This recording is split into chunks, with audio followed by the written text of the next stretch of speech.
A sniper's bullet stopped a Russian MTLB. Russia's army is losing steam and its summer offensive may be already fallen. The front is on fire, but Ukraine holds strong on 3 years full-scale invasion. This is the breaking point of Putin's plans. The Russian advance is slowing, the front line is holding. With you, Zaroslava Kolesnikova, and this is Ukraine Today. Let's begin. One shot, one kill. A Ukrainian sniper stopped a Russian MTLB from 1,700 meters away in low visibility.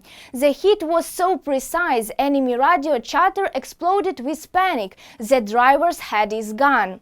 Sounds like a legend, it's real, and the enemy won't forget this. The full story coming up. One shot, one end. A Ukrainian sniper stopped an MTLB from 1,700 meters away. On one of the front lines, a story happened that sounds like a legend, but is confirmed by facts. A Ukrainian sniper, armed with a rifle chambered for the 50 BMG cartridge, did the nearly impossible. From a distance of 1,700 meters, in poor visibility conditions, he disabled an MTLB with a single shot. The shot was taken from an awkward position, but the result impressed even the most experienced fighters. The vehicle stopped instantly, and the enemy radio chatter erupted with screams. The driver's head was blown off. This shot was made by the most experienced sniper in the unit, who at first couldn't believe himself that he had hit so precisely. This isn't a tall tale, but a real example of what our soldiers are capable of when they have the weapons, the skills, and cold determination. A Ukrainian legend has become reality.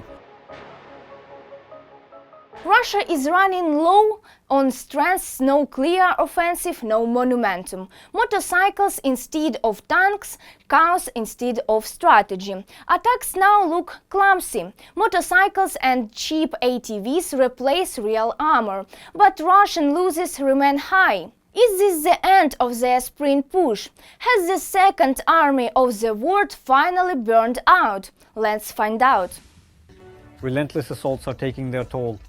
The actions of the Russians on the front lines hardly resemble an organized offensive, which indicates the exhaustion of the occupying army. According to Andriy Beletsky, the actions of Russian troops on the front are increasingly less like a planned offensive, which in turn indicates the exhaustion of the occupying army's forces. Despite continued attacks on Ukrainian positions, it is already difficult to see any signs of an organized offensive campaign in these actions. Beletsky also recalled that in February of 24th year, the Russians began their offensive on Avdiivka with an overwhelming numerical and technical advantage.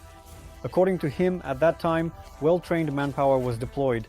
There were large stockpiles of ammunition, and up to 100 guided aerial bombs were used daily. This offensive moved like a steamroller for almost the entire year. However, at this point in his assessment, the situation has changed dramatically. Russia has suffered heavy losses both in equipment and in trained units. He notes that it is unclear whether the enemy has already launched the 2025 campaign or not. And this fact alone is already telling. According to him, Russia is losing valuable time during the favorable spring period. Currently, the occupiers' attacks appear chaotic and clumsy. On the battlefield, motorcycles and Chinese ATVs are increasingly being spotted instead of full-fledged armored vehicles. At the same time, the invaders' losses remain catastrophic.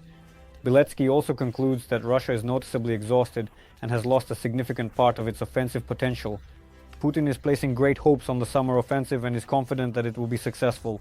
Russia continues to strive for the complete occupation of Donbass, as well as retaining the captured parts of Kherson and Zaporizhzhia regions. Every voice matters. Join our community, support independent journalism and help us bring you the truth from Ukraine. Become a member of Ukraine Today. Join us now. Russia threatens to seize Kharkiv and Sumy, but lacks the troops and resources. A real offensive would need 200,050 extra soldiers, and that's not realistic. Meanwhile, Ukraine's defense is strong, smart and well equipped with drones, rockets and strategy. Big talk from the Kremlin, but no power to back it up. All the details in our full report. However, at the negotiations in Istanbul, the Russian delegation went even further. Its representatives declared their intention to seize the Kharkiv and Sumy regions and then initiate the process of annexing them to the Russian Federation. At the same time, such threats are essentially devoid of any practical basis. The delegation was acting on the Kremlin's orders and tried to intimidate the Ukrainian side with the prospect of a large-scale summer offensive. Sumy and Kharkiv were identified as the primary strategic objectives.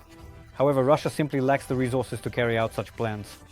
Moreover, even the possibility of consolidating control in the Zaporizhzhia, Kherson, Donetsk, and partially Luhansk regions is considered highly unrealistic.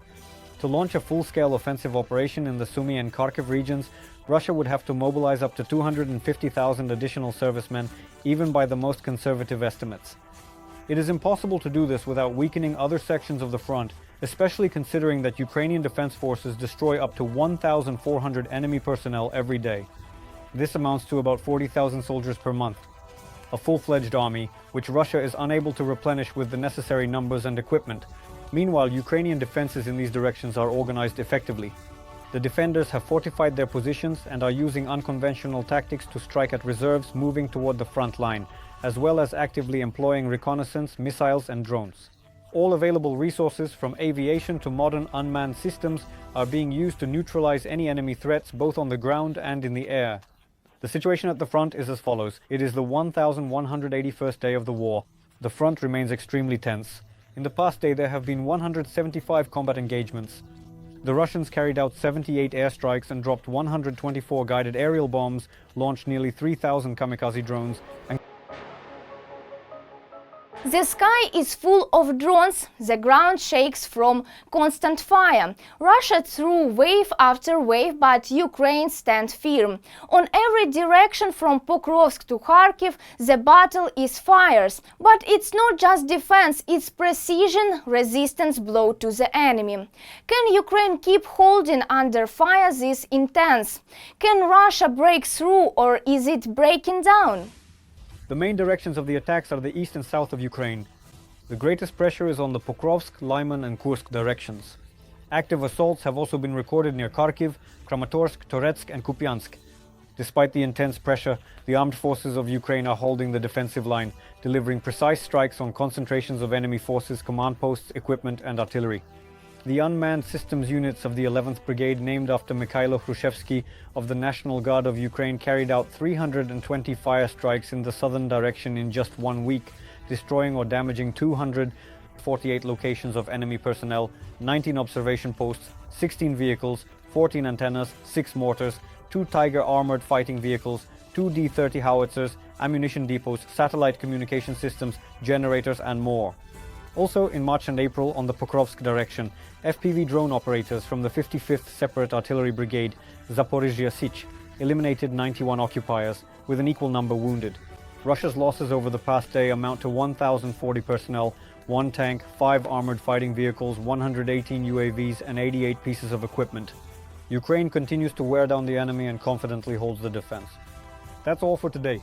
Tune in for the next news update tomorrow. If this report matters to you, like the video, leave a comment and hit the bell to stay updated. And most importantly, become a sponsor of our channel, support independent Ukrainian journalists who, despite the war, keep working every day to bring you the truth from the front lines. Stand with us, be part of Ukraine Today.